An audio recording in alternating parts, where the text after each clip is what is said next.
Isinusulong ang 4-day workweek para makatipid sa konsumo sa petrolyo. Sisimula na yang ipatupad sa ilang tanggapan ng gobyerno sa Lunes. Pero posible rin kaya yan sa pribadong sektor. Narito ang report. Utos mismo ni Pangulong Bongbong Marcos, Simula sa Lunes, ika-9 ng Marso, pansamantala nating ipapatupad ang 4-day work week sa ilang tanggapan ng ehekutibo. 4 na araw na lang ang pasok sa mga nagtatrabaho sa ehekutibo. Isa ito sa mga tugon ng pamahalaan para makatipid sa konsumo ng langis.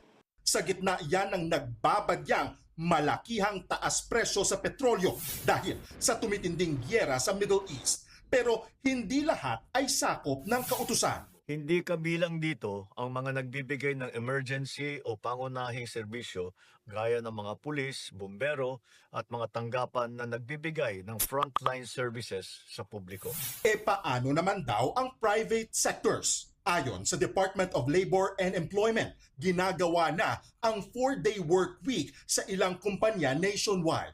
Pero depende pa rin daw sa employer kung ipapatupad nila ito.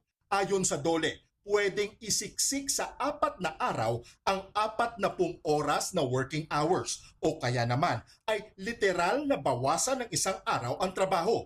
Pero may epekto raw yan. Una po is the productivity of the establishment baka po bumaba. Kasi nga po, 1 araw po na mawawala ng trabaho sa kumpanya, mga manggagawa, bababa po ang output. Giit naman ng grupong Kilusang Mayo 1, posibleng lumiit ang kita ng mga manggagawa. Doon sa mga daily paid, mahirap yan kasi mababawasan yung Take home. bayad on take home. Kasi sa overtime pay, ilang oras, ilang ano lang naman yung mababayaran doon sa mga paggawaan na may mabibigat na trabaho. Sa kabilang banda, pabor si Senator Win Gatchalian sa 4-day work week. Pero sana raw ay pumirmi muna sa bahay ang mga manggagawa sa mga araw ng walang trabaho.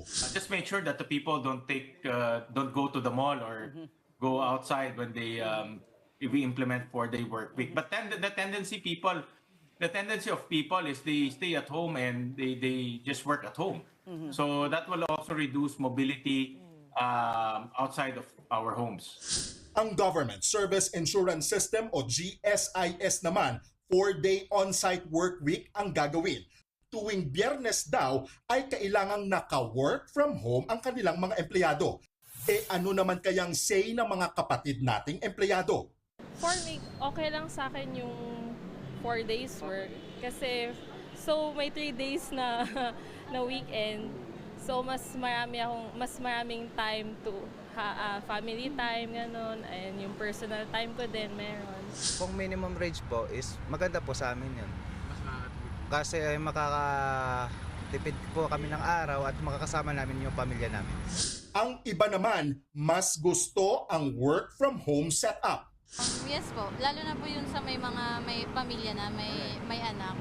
Kasi yun, parang mas magkakaroon din ng time kahit na nag-work from home ka. Parang nakikita mo pa rin na nakakasama mo pa rin yung mga anak mo. Kung ma-approve yung ganun na setup, mas favor yun sa yun nga, lalo na sa pag may mga anak. Nagbabalita mula sa Frontline, Gio Robles, News 5.